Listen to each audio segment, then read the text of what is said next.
unexpected, yeah, to be in January. I have a longtime friend who used Ted Bar for me in my youth. Went to Dartmouth, made a ton of money.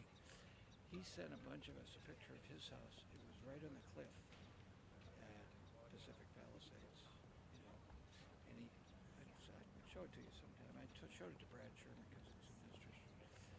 Man, it's chilling because he just takes this. He made a ton of dough. He's a partner in some big firm, and he's just looking at PCH and like Gladstone's is right. You can see it. I used to be partners with Bob Morris, who's on Gladstone's. Really? Yeah, almost. Of course I know Gladstone's. Yeah, Bob Morris, he was brilliant. He's dead now.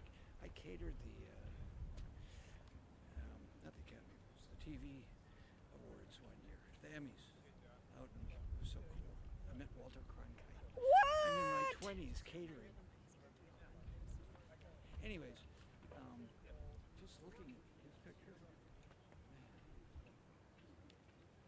then going down and looking at it. You and Brad Actually seeing. in person. It's an audio check. Check one. Check one. Fly me to the moon and let me play among the stars. Thank you. Apocalypse, really, it's like the apocalypse. I remember in Northern California, Nancy, Mike, and Doris and I doing a tour with the sheriff in Napa after those fires. Yeah. But those fires were psychologically weird because they kept skipping.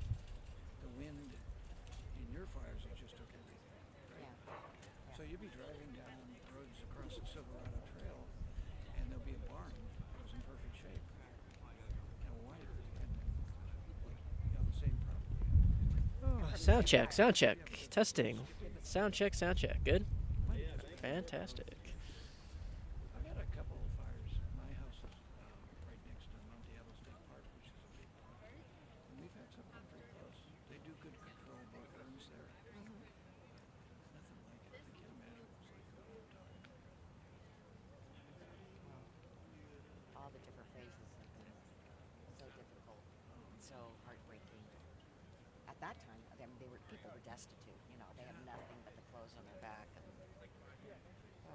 and now it's the heartbreaking decisions of whether to rebuild or not, and then whether they have enough insurance to rebuild, and that's why we need this disaster funding right now. Well, isn't it awful what he's done?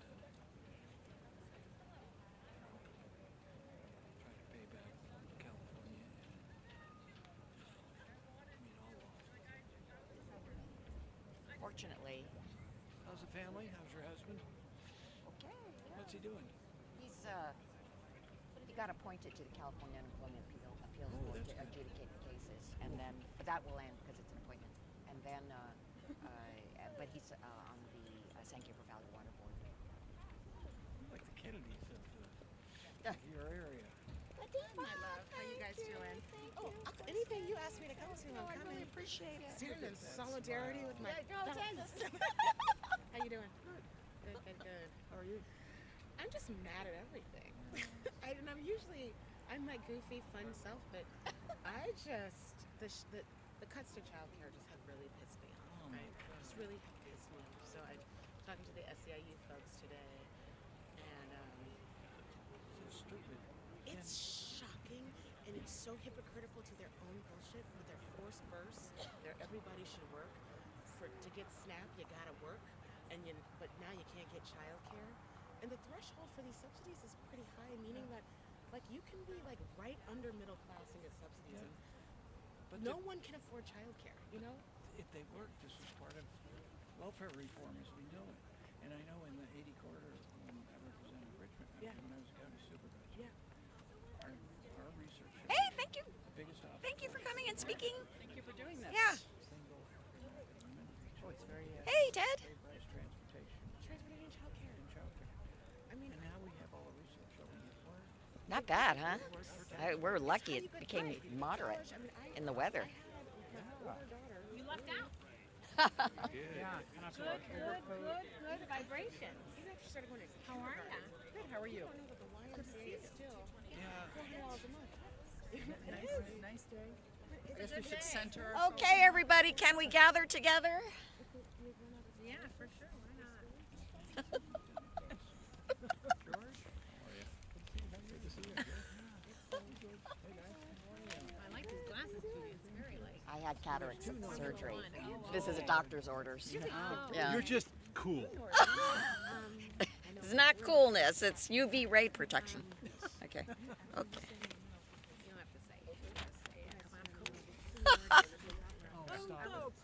I was raised right. I go by gender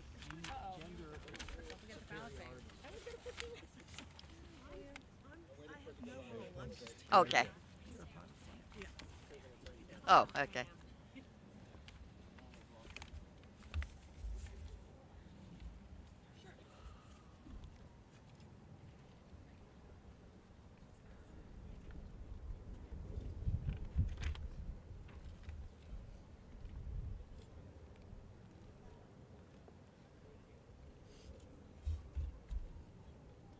Here comes Gil.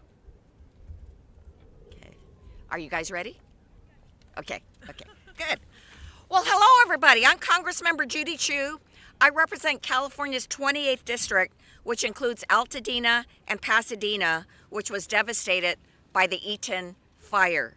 Today, we gather members of Congress from California on the 1-year anniversary of the LA wildfires, and we are saying that we need the disaster supplemental aid right now. Now, for me, 1 year ago is a day I will never forget. It was 1 year ago that in a matter of hours, the Eaton fire ripped away the homes, stability, and sense of belonging that generations of families had built in our community. More than 6,000 homes were destroyed. Schools, places of worship, and beloved community institutions that had served as safe havens for generations were reduced to ashes. Entire streets were wiped out. Tens of thousands were displaced, and most tragically, 19 of our neighbors lost their lives. Entire lives were shattered as thousands of people lost everything they had worked for. People like Anthony Mitchell Sr., a dedicated father who died alongside his son while waiting for help, and Victor Shaw, who died outside of his longtime family home with a garden in his hand. He did everything he could to save it. And Erling Kelly, who bought her home in Altadena with her late husband, Howard, in the late 1960s. And Jiveng Zhao, an 84-year-old immigrant from China, who was such a caring and thoughtful father that his son bought him his house in Altadena. The loss, grief, and trauma that survivors have been left with have shaken our community to its core. But out of that devastation, I have witnessed extraordinary resilience in our communities every single day over the past year. I've seen federal, state, and local partners step up alongside community institutions to deliver life-saving relief and critical resources. And I've seen neighbors stand hand in hand, day after day, supporting each other through some of our darkest moments. And that response has mattered. Federal disaster assistance helped families survive the immediate aftermath by providing emergency housing, direct aid, and access to recovery centers where survivors could begin navigating an overwhelming process. Those efforts saved lives and laid the groundwork for recovery. But 1 year later, our work is far from finished. That is because right now, 7 out of 10 Eaton fire survivors have not yet returned to their homes. In fact, most still live in temporary housing and will likely have to move again. And while thousands have started the long and complicated rebuilding process, most have not. Many survivors are now seeing their displacement coverage deplete. Families are being forced to skip meals or doctor's appointments, and small businesses are struggling to stay afloat. Our constituents need help, and they need help now. And that is why I stand here with my California colleagues to continue our fight in Congress to fully deliver Governor Newsom's $34 billion disaster aid supplemental request with no strings attached. This funding is essential to ensuring that our communities can continue to recover, rebuild, and heal. And that's true not just for California, but for every other community in America that's endured a natural disaster, from Texas to North Carolina. That's why I've introduced a bill to codify the tax provisions of Governor Newsom's request, and why I worked with Representative Sherman as well as Senators Schiff and Padilla in introducing a resolution to commemorate the 1-year anniversary of the fires and those who we lost far too soon. Wildfires know no party line or politics. President Trump and Congress must fulfill their responsibility to aid communities impacted by disaster and support their recovery efforts. So to survivors, I say to you, we are still here, we are still fighting, and we will not stop until you have everything you need to recover and heal. Thank you. And today, certain members from LA County's delegation will speak. And we also acknowledge that there are members of Congress who've come here to stand in solidarity. Representative Latifah Simon from Oakland, California, and Representative Mark Desalegn from Contra Costa County, and we will announce others as they come. But right now, please let me turn it over to Congressmember Brad Sherman from the Palisades. Thank you. Hello, I'm Congressman Brad Sherman. Represent the Palisades and all the areas affected by the Palisades fire. I know Judy and I would like to be with the governor and our 2 senators today as they're touring the fire areas.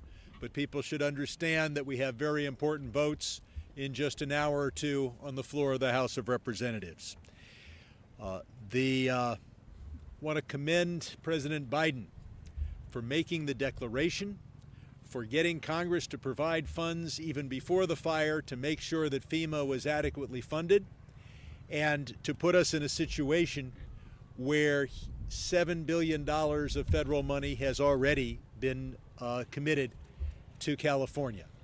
And California will be getting many billions more as a result of the fire declaration and the basic laws and appropriations that were in effect before President Trump took office. Unfortunately, for the first time we've seen in a long time a huge disaster without a supplemental appropriation. We need a supplemental appropriation bill so that we can provide larger grants to those who are underinsured and lost hundreds of thousands of dollars of equity in their home. Instead, we see a Congress that refuses to act until they're told what to do by the administration. And we see a president who not only is not saying yes to a supplemental appropriation for California, but also not for Texas, not for the states affected by the tornadoes, not for any of the major disasters that affected us last year. So we have got to keep up the pressure.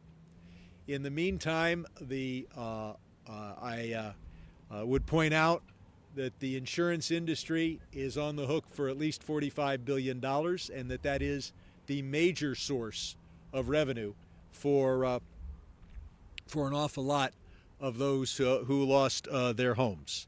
I should also point out that pending in the Senate this week is an appropriations bill in which I have funds, as I always seek funds, for the Los Angeles Fire Department, for brush clearance, and we were able over a decade ago to get 4 C-130 firefighting aircraft for the California Air National Guard. We will build back better. The fire code for California in fire-prone areas like the Palisades requires a higher level of resilience that proved itself in the Paradise Fire in Northern California. So people should know that this is not a case where we rebuild and then there's another disaster. So I look forward to putting the pressure on the Trump administration, not just for California, but for Texas and the other 2025 disaster victims. We have a written statement and we'll distribute it. Yeah. And am I supposed to call? Yeah. And I would like to acknowledge that we also have those standing in solidarity with us. Congressmember Julia Brownlee from Ventura County. Congressmember Kevin Mullen from San Mateo. Congressmember Derek Tran from Orange County. Thank you for being here. And we'd also like to now call up somebody who also had fires in his district, Congressmember Geroge Whitesides from northern Los Angeles County.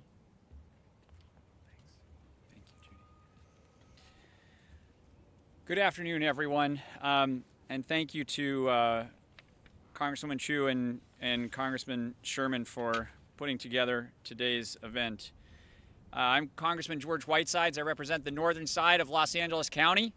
1 year ago, Southern California experienced one of the most devastating wildfire disasters in American history. Over the days and weeks that followed, 14 fires erupted. Families lost loved ones. Entire neighborhoods were erased. More than 200,000 people were displaced, and tens of thousands of Californians are still struggling to return home. In my district, we dealt with both the Hughes and the Hearst fires, two massive fires which threatened Castaic and the northern San Fernando Valley. I want to acknowledge the heroic efforts of our firefighters who not only spotted the fires quickly, but worked around the clock for weeks on end to contain them and to prevent them from taking lives and livelihoods. I particularly want to thank leaders like Angeles National Forest Fire Chief Robert Garcia, Chief Tyler Dixon, LA County Fire Chief Anthony Maroney, Assistant Fire Chief Pat Springle, Assistant Fire Chief Jason Gorbani, LA County Sheriff's Commander Justin Diaz, Santa Clarita Captain Brandon Barkley, and FEMA Regional Administrator Bob Fenton, and many, many others. Your work is not forgotten, and we are deeply grateful for the efforts of you and your teams. Every single one of these individuals played a critical role in preventing even more destruction. Local, state, and federal firefighters all came together to work to preserve and keep our communities safer. Now, the federal government has long overdue responsibility to act. Today, we wrote to the President urging immediate action on California's $33.9 billion supplemental disaster funding request. That funding is essential to rebuild homes and schools, repair critical infrastructure, help small businesses reopen, and ensure communities can recover safely and fully. For me, the issue is deeply personal. I ran for Congress in part because I believe that wildfires are an existential threat to Southern California and the American West. That risk hasn't gone away, and in fact, it keeps growing. Wildfires are no longer rare. They are recurring, life-threatening events, and our response has to reflect that reality. That means paying and retaining wildland firefighters properly, accelerating fuels management, hardening communities, and investing in technology that can stop fires in those critical first minutes. And it means treating recovery funding not as a favor, but as a federal obligation. Disasters don't check party registration, and federal aid shouldn't either. California has always stepped up when other states were hit by hurricanes, floods, and tornadoes. We expect the same commitment in return. 1 year later, our message is simple.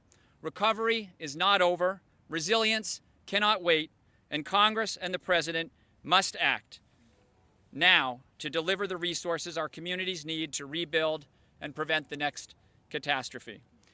And now, thank you, Congressmember Whitesides. Now we will have messages of solidarity from our members of Congress from Los Angeles County, starting with Congressmember Ted Lieu.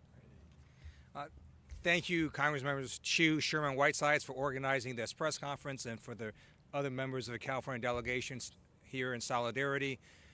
We were at the meeting when President Trump came to Southern California and looked us in the eye and looked in the eye of the residents who had lost their homes and said help was coming. He lied. It's been a year, and the $33.9 billion in disaster aid still has not come. And the reason it has not come is because this administration, for the first time in American history, appears to now be punishing people based simply on where they live. Last term, Democrats voted for disaster assistance for red and purple states like Oklahoma and North Carolina. And did any of us say we're not going to vote for this because it goes to red and purple states? No, because we're Americans, and we help Americans who are harmed by natural disasters. Until this administration. who seem tours to your districts to ensure that not only the California delegation, but the rest of our colleagues could have for themselves an idea of the inferno and the tragedy of those wildfires. 1 year ago, a devastating wildfire tore through the Los Angeles County in Southern California, destroying homes, displacing families, and upending entire communities.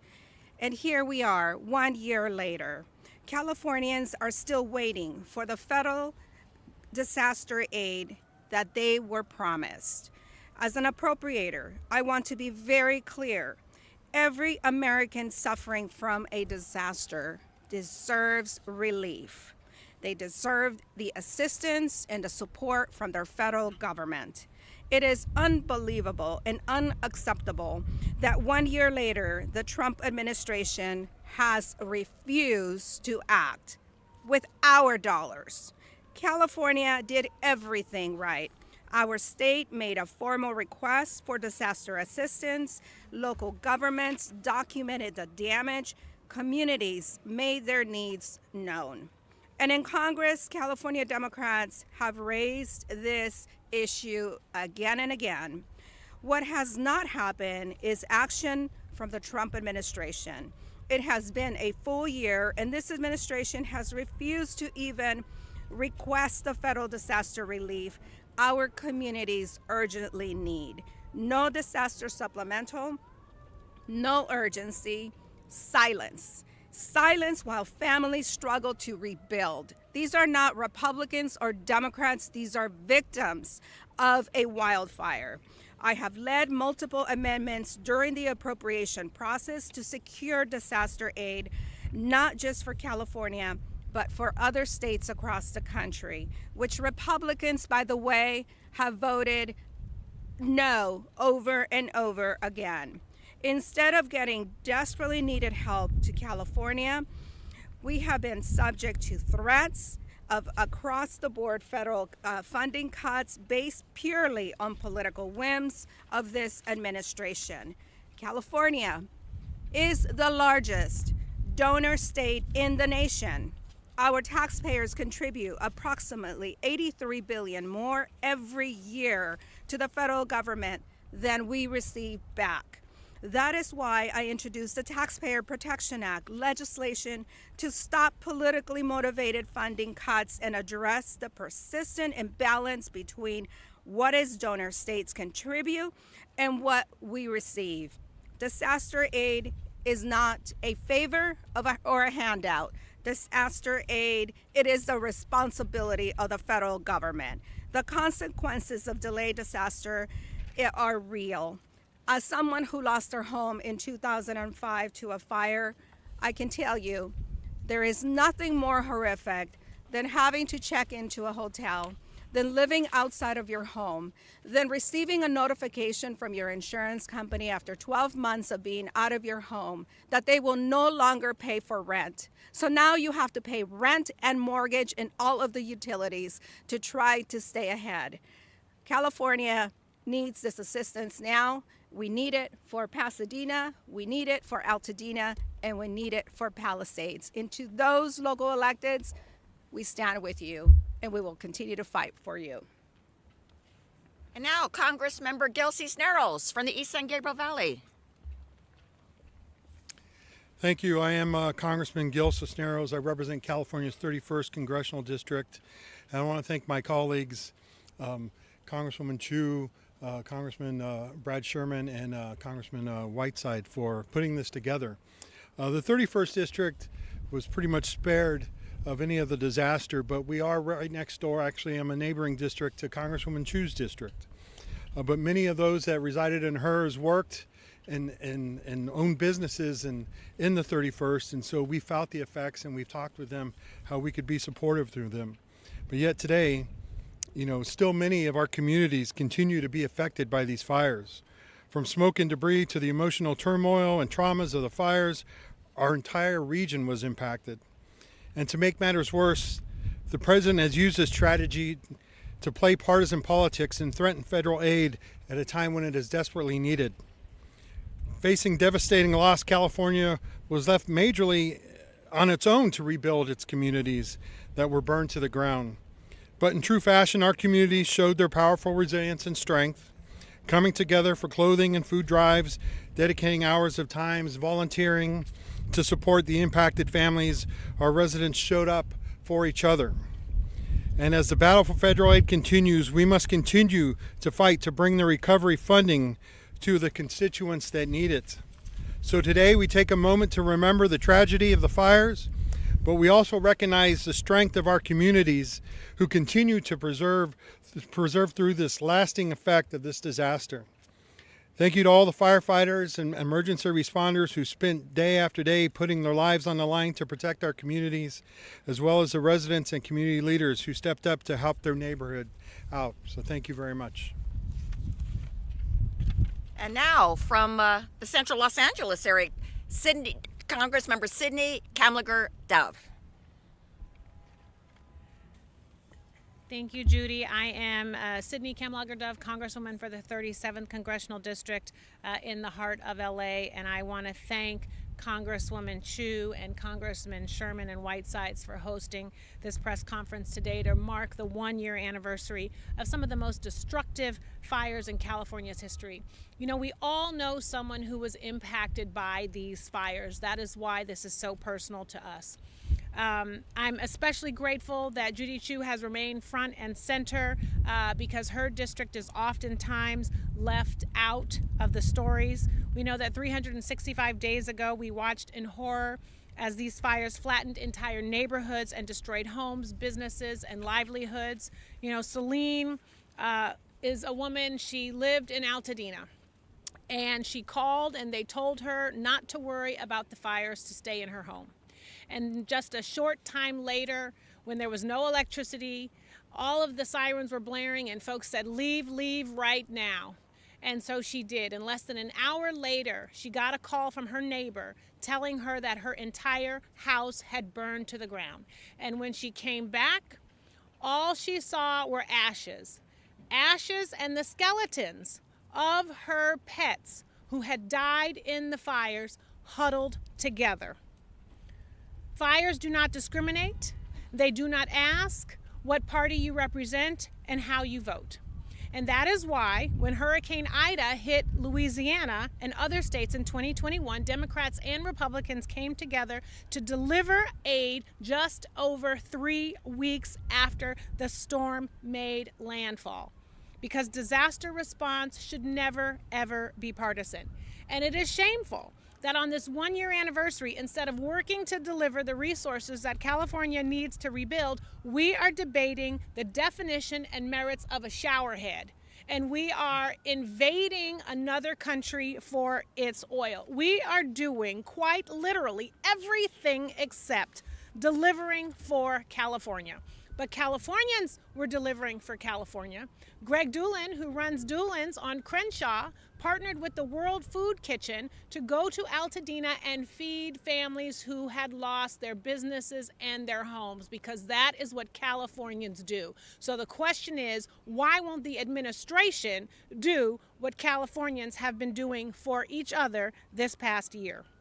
We are all extremely aware that the FIFA World Cup is right around the corner and the Olympics are not far behind. So Donald Trump got his FIFA World Cup Peace Prize. He should now earn it by delivering us the disaster aid supplemental that we deserve, that taxpayers paid into. How can we welcome the world to Los Angeles and the state of California if we do not have the money that we need to rebuild?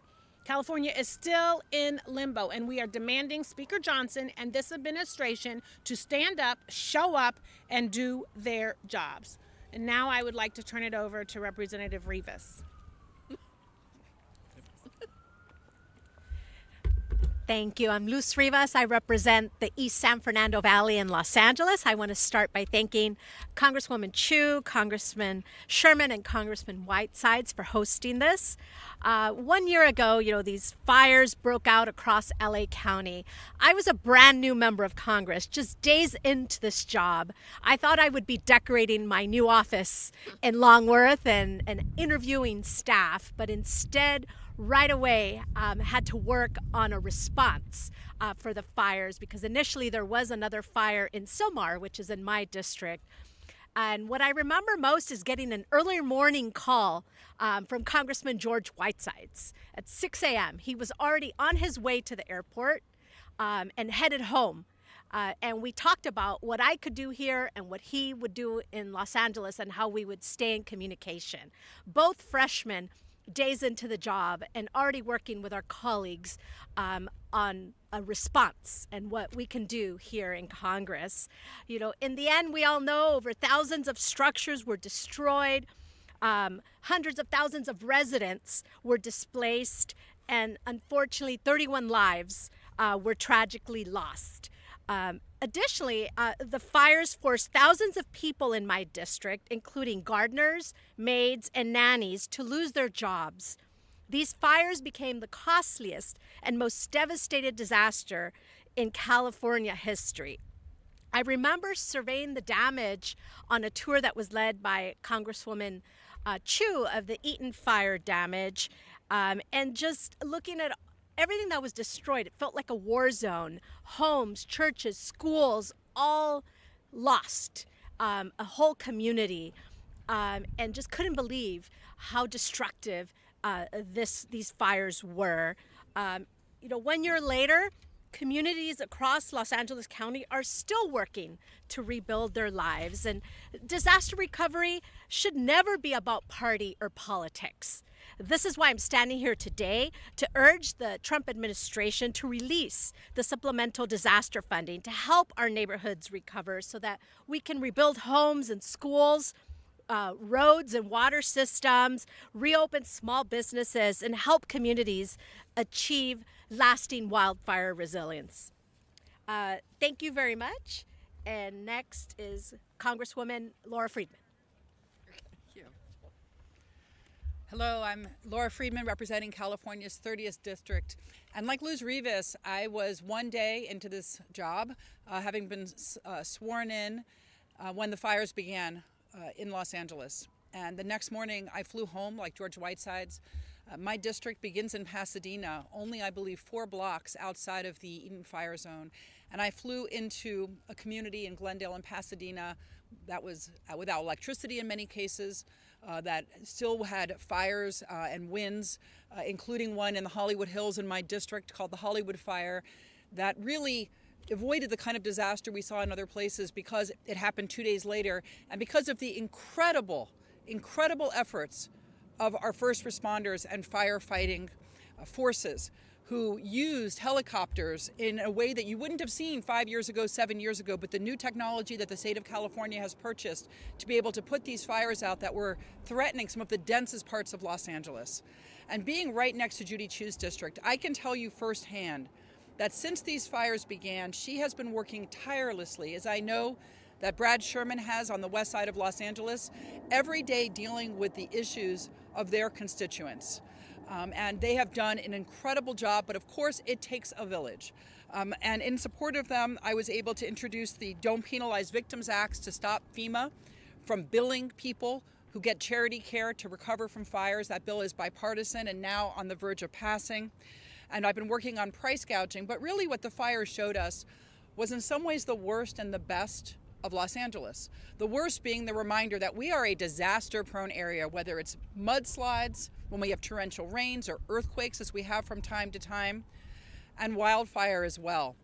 And the best being that moments after these fires occurred, the outpouring of support from around Los Angeles that was unlike anything I've seen, with people coming from all over the Southland, all over California actually, to help if they were themselves first responders, or to offer tangible support, offers of housing. And we got for months people calling my office, offering rooms, offering ADUs, offering money to help victims.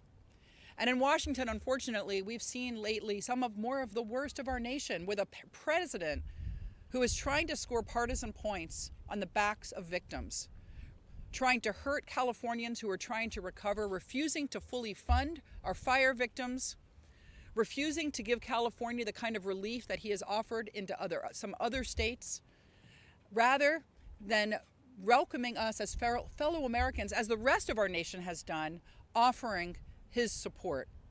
And that has to end. We have got to see the United States government at the very top level focus on their own constituents, on the struggles of Americans, and recognize that whatever our political party is or wherever we live in this country, we are Americans deserving of that kind of focus. So I urge the Speaker to bring these bills forward to make sure that disaster victims in California and in Texas and in North Carolina and in Florida and across the country get every cent that they deserve and all the help that they need. And I want to also commend Geroge Whitesides for being forward-thinking and already leaning into issues around insurability in high wildfire districts and on firefighting technologies that we can use to increase our resiliency. But again, thank you so much to my partner in this, Judy Chu, and Brad Sherman, for all the work that you're doing, and thank you for being there for California. And thank you, and thank all these members of Congress who've been so proactive. And that brings us to the end of our press conference, but we have time for a couple of questions. Congresswoman, have you talked with Republican leadership about speeding this up and fitting it into an appropriations package? And if so, how soon do you think that could happen?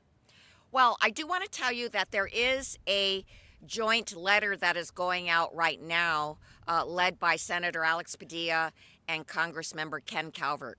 And so it is a bipartisan letter, and what they are doing is asking for, and we're all signing on, of course, asking for this disaster supplemental package to go forward.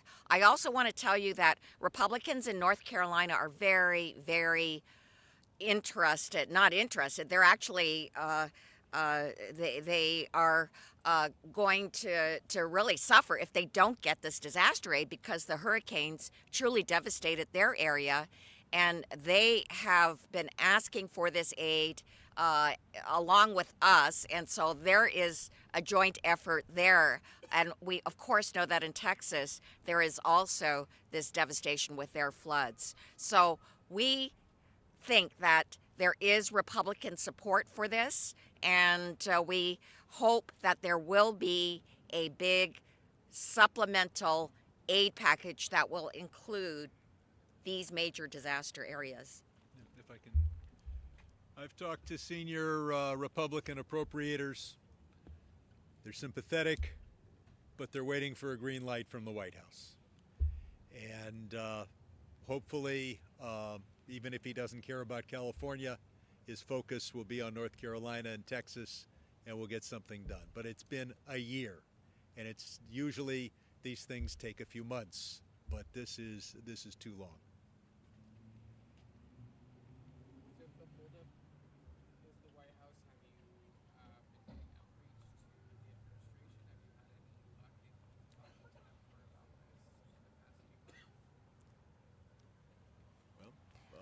George, you organized the letter that's going to the White House now.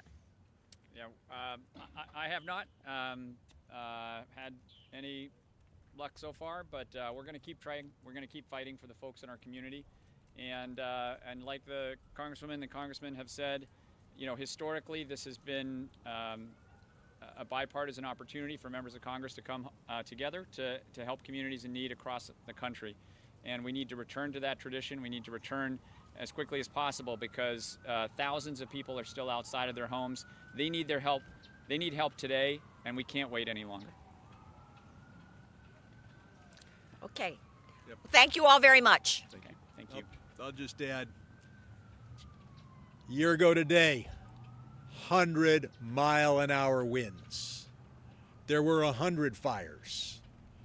98 of them were put out by our first responders without major damage, to cause the tragedy that we're here to deal with today. We ought to commend what those firefighters did with the 98 fires that are not being discussed today. Yeah, absolutely. Yep. Okay. Thank you all. Yeah. Thank you. Thanks. Thanks, Brad. Thanks. Okay. Thanks. Just let us know what That we was can great. do. Your bill. Do you have bills on? Yeah, we have. Yeah. Let's take a look. Okay, good. Yeah, let us know. Okay, see you guys. Thank you so much.